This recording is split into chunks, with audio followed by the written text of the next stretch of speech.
Makanya Islam berhasil karena dengan kekuasaan. Kenapa Islam berhasil di bumi Aceh? Aceh 100% Islam. Kenapa?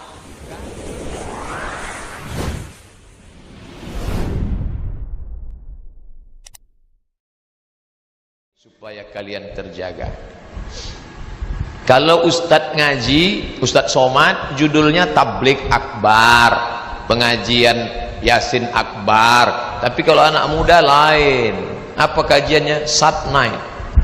Hadirilah kajian pecinta hijrah, move on, Al-Quran, kunci kebangkitan ekonomi, maghrib mengaji, talk show, iktikaf, ikhwan, akhwat, tahajud, muhasabah, solat subuh berjamaah, datang solat maghrib berjamaah, lanjut kajian sampai isya, iktikaf tengah malam, sampai solat subuh berjamaah, langsung pengajian hari Sabtu 22 April 18.00 WIB Masjid Raya An-Nur.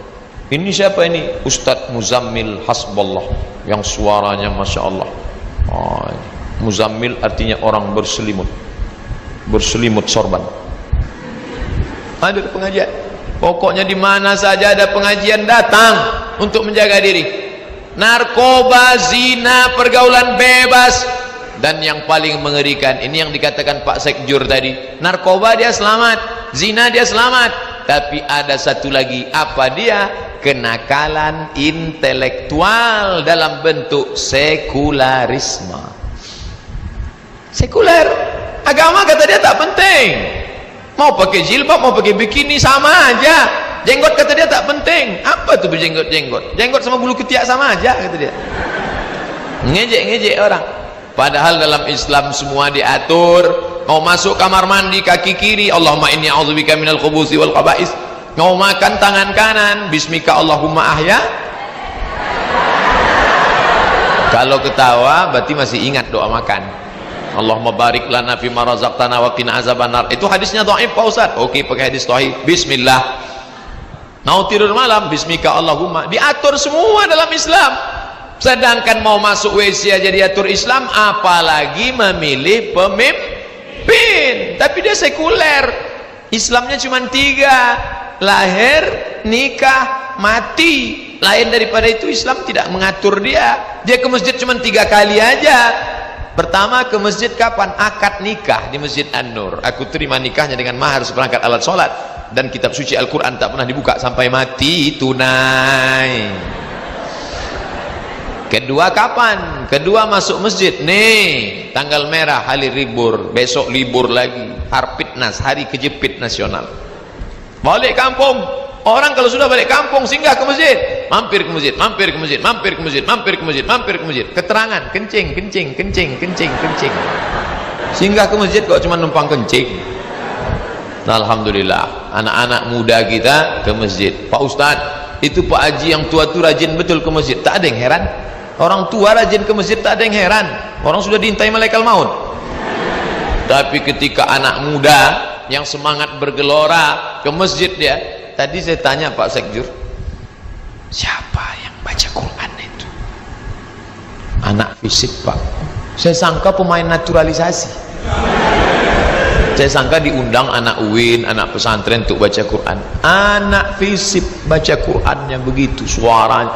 Bayangkan kalau jadi gubernur itu nanti. Bisa dia maju jadi imam. Bismillahirrahmanirrahim. Alhamdulillahi Rabbil Alamin. Sampai pada akhir ayat waladdallin. Semua amin. Bismillahirrahmanirrahim. Inna a'tainakal kautsar. Selesai salat, dia pun bisa menengok. Assalamualaikum warahmatullah. Assalamualaikum warahmatullah. Dia bisa periksa jamaah satu-satu. Mana kepala dinas? Mana kepala badan? Mana kepala kantor? Mana kabak? Mana kabak kesra? Mana yang berkepala? Mana yang tak berkepala? Bisa. Kenapa? Karena dia punya segenggam kekuasaan. Kepala dinas itu pontang-panting. Masuk dia ke masjid, musola, kantor, kok bisa tak ada yang azan? Sekarang banyak orang cuek. Tapi kalau yang tadi masuk dia tak ragu hidupkan mikrofon. Orang dia biasa hidupkan azan dia. Allahu Akbar, Allahu Akbar. Orang yang sedang di kantin, siapa itu? Pak Gubernur azan. Ayo kita mempatik. Apa? Banyak yang sholat tak pakai wudhu.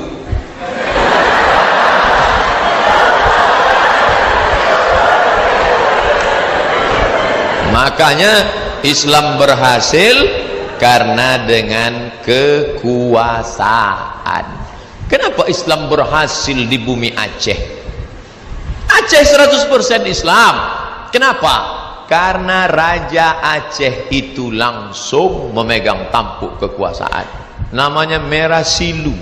Merah Silu, bukan nama Arab. Suatu malam datanglah seorang berjubah, datang dalam mimpinya, meludahi mulutnya. Begitu dia bangun, mulutnya harum semerbak dan bisa dia membaca Al-Quran. Betul tidak? Wallahu a'lam. Dan berubah namanya menjadi Malikul Saleh, Raja Aceh pertama. Itu yang dilihat oleh Ibnu Battuta, seorang explorer muslim dari Maroko. Aku sampai ke sebuah negeri bernama Sumatra. Sin waw mim ta ra ta marbuta. Sumatra. Aku lihat rajanya memakai jubah, mereka menaiki gajah dan kuda, dan aku dijamu dengan makanan yang mewah. Baca explorer Ibnu Battuta sudah bercerita tentang Aceh di masa kejayaan, kekuasaan. Makanya kalau sampai kekuasaan ini dipegang oleh orang kafir, na'udzubillah. Makanya kebahagiaan luar biasa saya hari ini, karena yang saya ceramah ini adalah orang-orang yang diambang kekuasaan. Sedangkan sekarang yang banyak setelah tak berkuasa, aska tak berguna, kata orang Malaysia. Tapi bapak ibu yang sudah pensiun jangan berkecil hati. Ada ide-ide cemerlang, tulis dalam buku biografi. Karena sekarang anak muda kita kehilangan tokoh, menulislah agar orang di masa akan datang tahu bahwa kau pernah hidup di masa lalu. Makanya saya ketemu dengan mantan anggota DPR, mantan wali kota. Bapak ada menulis buku? Tak sempat Pak Ustadz. Sekarang banyak waktu kosong, daripada main-main sama cucu, daripada nonton Mahabharata. Bagus nulis buku. Iya juga ya Pak Ustadz ya, tulis balik kenangan. Pejamkan mata, ingat kenangan dulu.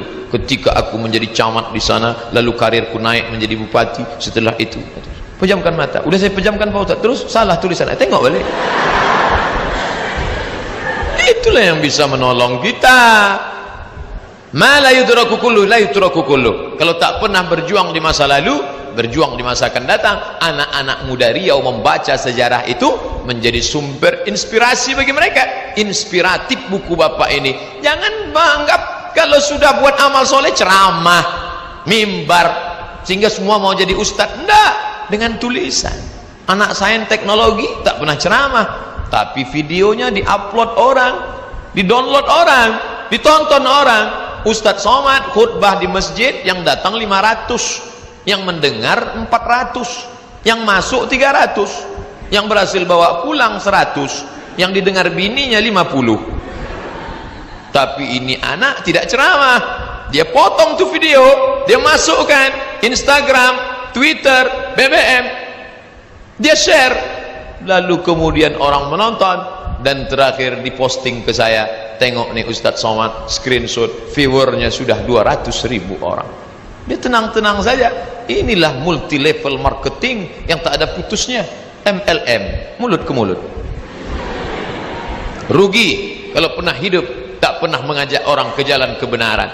Ustadz kalau ceramah, bayarlah zakat. Siapa yang tak bayar zakat, neraka jahanam tempatnya. Orang tak dengar.